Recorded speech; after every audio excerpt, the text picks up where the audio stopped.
अस्सलाम वालेकुम दोस्तों, ये वाक़या अमेरिका के एक शहर में पेश आया, जहां की अदालत में एक मुसलमान बाप ने अपने बेटे के कातिल को भरी अदालत में माफ कर दिया और उससे गले लगाकर जो बात कही, इसे सुनकर कोर्ट रूम में बैठे सारे लोग और साथ ही जज किम्बरले बर्नल सब रो पड़े।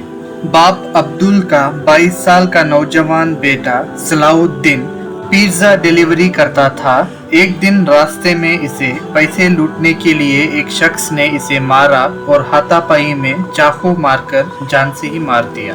अमेरिकी पुलिस ने उस कातिल को पकड़ लिया और 2 साल तक मुकदमा चला और फिर कोर्ट ने इसे कातिल को 31 साल की सजा सुनाई। मगर फिर अदालत में सबने कुछ ऐसा देखा जिसने सबको हैरान कर दिया। अपने बेटे के कातिल को इस मुसलमान बाप ने गले लगाकर माफ कर दिया। अब्दुल ने सबको कहा कि माफ करना इस्लाम का सबसे बड़ा तोहफा है और मैं अपने बेटे और उसकी माँ की तरफ से इसे माफ करता हूँ। और इस तरह कोर्ट रूम में शामिल सब लोग रो दिए।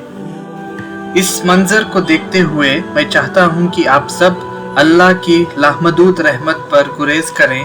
अल्लाह अर रहमान और अल रहीम है।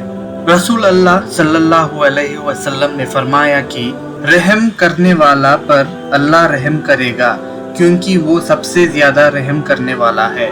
जमीन वालों पर रहम करो और अल्लाह तुम पर रहम करेगा। मुझे उम्मीद है ये वीडियो आप सबको पसंद आया होगा। मेहरबानी सब्सक्राइब, लाइक और शेयर करना मत भूलिएगा। अस्सलाम वालेकुम व रहमतुल्लाहि व बरकातुहू।